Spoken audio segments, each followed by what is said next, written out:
प्रिय विद्यार्थियों, आज हम मैथिली शरण गुप्त की कविता सखी वे मुझसे कहकर जाते की नायिका यशोधरा के चरित्र का विश्लेषण करेंगे। मैथिली शरण गुप्त द्विवेदी युग के महान कवि माने जाते हैं। उनकी रचनाओं में राष्ट्रीयता, समाज सुधार, युग निरूपण, भारतीय संस्कृति एवं नारी भावना का विशद चित्रण हुआ है। उन्होंने उपेक्षित नारियों को अपने काव्य का विषय बनाया है। स्वतंत्रता प्राप्ति से पूर्व सामंती प्रवृत्ति के कारण नारी पर अनेक अत्याचार होते रहे हैं। समाज में उनका कोई स्थान निर्धारित नहीं था। वह जाया और जननी होते हुए भी परिवार में उनका महत्व न था। वह पुरुष की वासना पूर्ति का साधन मात्र थी और प्रत्येक व्यक्ति की दृष्टि में नारी की नग्न मूर्ति समाई हुई थी। गुप्त जी ने ऐसी उपेक्षित नारियों को अपनी कविता का विषय बनाया और गुप्त जी ने नारी के संपूर्ण जीवन को जिन दो पंक्तियों में व्यक्त किया है वे उनकी नारी भावना की मार्मिकता को व्यक्त करती है। जैसे कि अबला जीवन हाय तुम्हारी यही कहानी, आंचल में है दूध और आँखों में है पानी। गुप्त जी ने अपनी भिन्न निम्न रचनाओं में नारी भावना को अभिव्यक्त किया है, जैसे द्वापर, साकेत, यशोधरा, विष्णुप्रिया, पंचवटी आदि में। ये इनकी नारी महिमा को अभिव्यक्त करने वाली रचनाएं हैं। अब हमें सखी वे मुझसे कहकर जाते कि मूल संचेतना पर विचार करते हैं तो इस कविता में एक स्वाभिमानिनी नारी के चरित्र को उद्घाटित किया गया है। गौतम सिद्धि के लिए जाते हैं लेकिन यशोधरा से अनुमति नहीं लेते हैं, तो यशोधरा को उनसे ये शिकायत है कि वो उनसे बिना पूछे चले गए। तो यशोधरा के लिए सबसे बड़े दुख की बात यह है कि उनके पति सिद्धार्थ चोरी चोरी सिद्धि के लिए गए और उन्होंने उनके सम्मान का ध्यान नहीं रखा। अब हम यशोधरा के चरित्र पर प्रकाश डालते हैं। यशोधरा एक स्वाभिमानी, पतिपरायण, आस्थावान, छत्राणी, मर्यादाओं का पालन करने वाली, संयम, दृढ़ निश्चयी, न्याय की पक्षधर आदि विशेषताओं को अपने साथ आत्मसात किए हुए हैं। उनका पहला रूप है गृहिणी। यशोधरा एक गृहिणी नायिका के रूप में हमारे सामने उपस्थित होती है। गुप्त जी ने वियोगिनी यशोधरा के बहाने उपेक्षित नारी हृदय की वेदना का इतिहास लिखा है। वास्तव में गृहिणी यशोधरा के नेत्र आंसू भाव आकर गौतम को निष्ठुर भी कहते हैं और अपनी स्थिति को भी व्यक्त कर देते हैं। इतने पर भी निश्चित है कि वह रीतिकालीन नायिका की तरह नहीं रोती। उनकी भय वेदना में एक प्रकार की उज्ज्वलता, पावनता है। यशोधरा की वेदना का मूल आधार पति का चुपचाप चले जाना है। गृहिणी के रूप में उसने कहा है, देखो उदाहरण देखिए, इसमें उनका गृहिणी रूप स्पष्ट होता है। जाए सिद्धि पावे वे सुख से, दुखी न हो इस जन के दुख से, उपालम दूँ मैं किस मुख से, आज अधिक वे भाते सखी वे मुझसे कहकर जाते। इन पंक्तियों में उनका गृहिणी रूप स्पष्ट हुआ है। उनको ये शिकायत है कि उनके पति यदि उनसे अनुमति लेकर जाते तो वह आज जिस दुख से संतप्त है शायद वह दुख से दुखी नहीं होती। और दूसरा रूप है अनुरागनी। यशोधरा के नारित्व की सबसे बड़ी विशेषता यह है कि वह माननी होते हुए भी अनुरागनी है। उनके अनुराग में एक पावनता है और यह अनुराग इसलिए है कि वह एक वैवाहिक बंधन में बांधी गई है। यही कारण है कि यशोदा हर समय धर्म और कर्तव्य की रक्षा करती है। उसका अनुरागनी रूप इस प्रकार व्यक्त हुआ है। इन पंक्तियों में देखिए, नैन उन्हें है निष्ठुर कहते, पर इनमें जो आंसू बहते, सदय हृदय वे कैसे सहते, गए तरसी खाते, सखी वे मुझसे कहकर जाते। अर्थात इन पंक्तियों में यशोधरा का अनुरागनी रूप उपस्थित हुआ है। अब उनके चरित्र की अगली विशेषता है पतिपरायणता। यशोधरा पतिपरायण नारी है।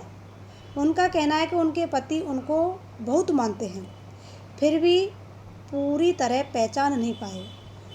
इसके साथ ही उनका कहना है कि उसने उसी बात को हमेशा महत्ता दी, उसी बात को प्रमुखता दी जिसे उनके पति चाहते थे। उनकी पति की हर भावना का उन्होंने ध्यान रखा। सखी वे मुझसे कहकर जाते पति प्राण रूप को व्यक्त करता है। जैसे कि ये पंक्ति देखिए, मुझको बहुत उन्होंने माना, फिर भी क्या पूरा पहचाना, मैंने मुख उसी को जाना जो वे मन में लाते, सखी वे मुझसे कहकर जाते। अर्थात मैंने हमेशा उसी भावना को प्रमुखता दी जिस भावना को वो सर्वश्रेष्ठ मानते थे, लेकिन उन्होंने मेरी भावना की कद्र नहीं की। उनका अगला रूप है स्वाभिमानी। यशोधरा का व्यक्तित्व स्वाभिमान से परिपूर्ण है। उसका स्वाभिमान रूप सखी वे मुझसे कहकर जाते गीत में अत्यंत ही व्याप्त है। यशोधरा को अपने पति से यह शिकायत नहीं है कि वे सिद्धि प्राप्ति के लिए गए हैं, किंतु स्वाभिमान होने के कारण इस बात का गहरा दुख है कि वे उसे बतलाए बिना चोरी चोरी क्यों चले गए। वह अपनी सखी से कहती है, जिसमें उनका स्वाभिमान रूप अभिव्यक्त हुआ है। देखो, सिद्धि हेतु स्वामी गए, यह गौरव की बात है, पर चोरी चोरी गए यही बड़ा आघात है। सखी वे मुझसे कहकर जाते, कहे तो क्या वो मुझको अपनी पथवादा पाते, अर्थात शायद उन्होंने मुझे इसलिए नहीं बताया होगा कि मैं उन्हें जाने से रोक लेती, लेकिन यह उनकी भूल थी। मैं स्वयं उन्हें सिद्धि के लिए सहर्ष विदा कर देती, लेकिन उन्होंने मुझे इस लायक नहीं माना और उन्होंने मेरे हृदय को गहरा आघात पहुंचाया है। यदि वे सिद्धि के लिए गए तो सिद्धि प्राप्त करें और मेरे दुख से वह दुखी ना हो। अगला रूप है उनका छत्राणी रूप। यशोधरा के व्यक्तित्व में स्वाभिमान के साथ साथ क्षत्रिय नारी का गर्व भी है। यह छत्राणी रूप इन पंक्तियों में देखा जा सकता है।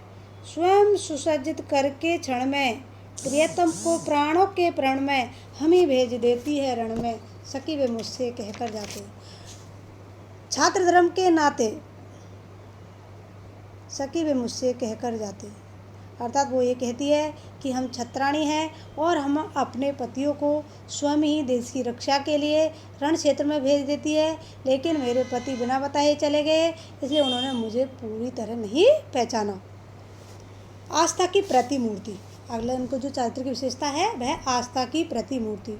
यशोधरा ने अपने पति के विरह में कितना ही दुख झेला हो, कितने ही दिन और रातें उसे उंगलियों पर गिन गिन कर बिताई हो, और अपनी सखी से अपने प्रिय के विषय में कितनी ही प्रकार की शिकायतें क्यों न की हो, किंतु उसे विश्वास है कि उसके प्रिय सिद्धि प्राप्त करके अवश्य आएंगे। इसी भाव से प्रेरित होकर उसने कहा है, गए लौट भी आवेंगे, कुछ अपूर्व अनुभव लावेंगे, रोते प्राण उन्हें पावेंगे, पर क्या गाते गाते सखी वे मुझसे कहकर जाते। इन पंक्तियों में उन्हें आस्था की प्रतिमूर्ति साबित किया है, अर्थात उन्हें दृढ़ निश्चय है, उन्हें दृढ़ विश्वास है कि उनके पति लौट कर आएंगे और आकर वह उनसे पुनः मिलेंगे। संयम और दृढ़ता। यशोधरा के चरित्र का सर्वाधिक उल्लेखनीय जो गुण है वह उनका संयम और दृढ़ता की भावना है। सबसे उल्लेखनीय गुण कौन सा है?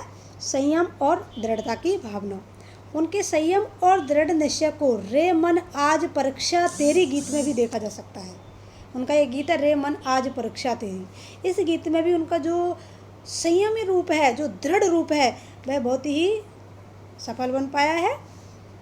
वह पूरी तरह अपने मन पर नियंत्रण रखती है।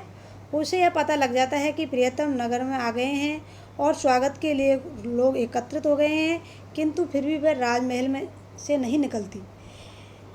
ऐसा करना संयम के विपरीत है, मर्यादा के प्रतिकूल है। मैं कहती है, देखो, हुआ ने यह भी भाग्य अभागा, किस पर विकल गर्व है जागा, जिसने अपनाया था उसी ने त्यागा, रहे स्मरण आते, सखी वे मुझसे कहकर जाते। यह उनके इसी रूप को अभिव्यक्त करता है। वह त्यागमयी भी है। यशोधरा का एक छत्राणी नारी की भांति अपने पति के हित के लिए सब कुछ त्यागने को तत्पर हो जाती है, जिसमें उनका त्याग में ही व्यक्तित्व स्पष्ट होता है। अगले उनकी जो चरित्र की विशेषता है वह मर्यादावादी। यशोधरा एक मर्यादावादी नारी है। नारी की जितनी मर्यादा होती है वे सभी यशोधरा के चरित्र में उभर कर सामने आई है। वह अपने पति के परदेश चले जाने पर भी सभी मर्यादाओं का पालन करती है। मर्यादा उल्लंघन उनकी दृष्टि में सबसे बड़ा पाप है। तो वह सीता की भांति संपूर्ण मर्यादाओं का पालन करती है। न्याय की पक्षधर। उनके चरित्र की यह एक उल्लेखनीय विशेषता है। यशोधरा एक न्याय की पक्षधर नारी है, न्याय को ही महत्व देती है। उनका पति विदेश जाता है तब उनसे कहकर नहीं जाता। इस घटना से उनका हृदय करहा उठता है और न्यायवादी की तरह स्पष्ट शब्दों में कहती है, देखो क्या कहती है वो, सिद्धि हेतु स्वामी गए, यह गौरव की बात है, पर चोरी चोरी गए, यह बड़ा व्यवघात है। सखी वे मुझसे कहकर जाते, कहकर क्या वो मुझे अपनी पथ बाधा पाते। अर्थात मुझे इस बात से कोई शिकायत नहीं है कि मेरे पति सिद्धि के लिए गए हैं, लेकिन उन्होंने मेरी भावनाओं का ध्यान नहीं रखा, इसी कारण वह बहुत दुखी होती है। सखी वे मुझसे कहकर जाते कविता में गुप्त जी ने उपेक्षित नारियों के प्रति भावनाओं की अभिव्यक्ति की है। वहीं यशोधरा जैसी पति परित्यक्ता नारी के व्यक्तित्व की महत्तम विशेषताओं का उद्घाटन किया गया है। इसके अतिरिक्त अन्य विशेषताएं भी उनके चरित्र में संकलित है।